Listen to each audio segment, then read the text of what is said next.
আসসালামু আলাইকুম। আশা করি প্রত্যেকে ভালো আছেন। আজকে যে ভিডিওটা দিব আমি আপনাদেরকে মরণবান শত্রুকে অসুস্থ করে রাখা। প্রাথমিক অবস্থায় অসুস্থ হবে, এরপরে একটা সময় শত্রু প্রাণে মারা যাবে যদি দীর্ঘদিন এই বানটা তার উপর স্থায়ী থাকে বা বহাল থাকে। অন্যভাবে এটা প্রয়োগ করা যাবে না। আমি ভিডিওটা শিক্ষার স্বার্থে দিচ্ছি। এটা প্রয়োগের জন্য আমার অনুমতি লাগবে। অনুমতি ব্যতীত এটাকে প্রয়োগ করতে পারবে না।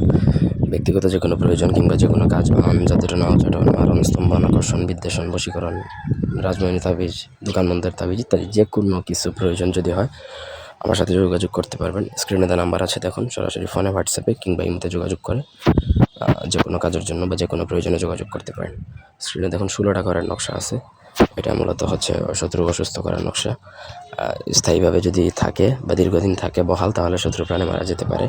এই নকশাটা আপনাকে লিখতে হবে আম্বারের কালি দ্বারা। আম্বারের কালি খুবই এক্সপেন্সিভ একটা কালি। এটা অনেক ক্ষেত্রে দেখা যায় যে কামসিঁদুরের থেকেও দামি। আপনাকে আম্বারের কালি দ্বারাই একটা নকশা লিখতে হবে। নিচের শত্রুর নাম বা যার উপর বান প্রয়োগ করবেন তার নাম, বাবার নাম, মায়ের নাম এবং ঠিকানা লিখতে হবে। যে কোনো শনি মঙ্গলবার দিনে এটা লেখা যায়, অমাবস্যা হলেও ভালো। আপনি শনি মঙ্গলবার দিন দেখেও করতে পারেন, সমস্যা নেই।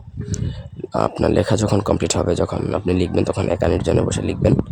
লেখার সময় সামনে মোমবাতি জ্বালিয়ে মোমবাতির আলোতে লিখবেন, লাইটের আলো না। বদ্ধ রুমের দরজা লাগে আপনাকে নকশাটা লিখতে হবে। এসব বিষয় মূলত সাহসিকতার সাথে করতে হয়। এগুলো যদি আপনি ভয় পান, কিন্তু আপনি এই কাজ করতে পারবেন না। দেখা যাবে বান মারতে যাচ্ছেন আরেকজনের, বানটা আপনার উপরই লেগে গেছে। সো খুবই সেন্সিটিভ। বান প্রয়োগের আগে নিজের শরীরের সেফটি চিন্তা করে আগে শরীর বন্ধ করবেন। তারপরে অনেক সময় দেখা যায় যে বান মারতে গেছেন, আরেকজনকে বান লেগে গেছে নিজের উপর। তো নকশা লেখা শেষে আপনাকে সেই নকশাটা যে কোনো শ্মশানের যাবেন, জয়ে আপনাকে 1 হাত সমপরিমাণ একটা গর্ত করে সেই গর্তের মধ্যে পুঁতে রেখে চলে আসবেন। ব্যাস শেষ। ওই দিন থেকে শত্রু অসুস্থ হওয়া শুরু করবে। যত দিন যাবে তত শত্রু অসুস্থ হবে, যত দিন যাবে। সকল রকমের অসুস্থতা, এক কথায় কোনো রকম ডাক্তারি করে ভালো হবে না যতদিন না পর্যন্ত ওই বানটা না তোলা হচ্ছে কোনো জিনের সাহায্যে বা ভালো কোনো চালানের মাধ্যমে। যদি এই তাবিজ না ওঠানো হয় তাহলে শত্রু একটা সময় প্রাণে মারা পর্যন্ত যেতে পারে।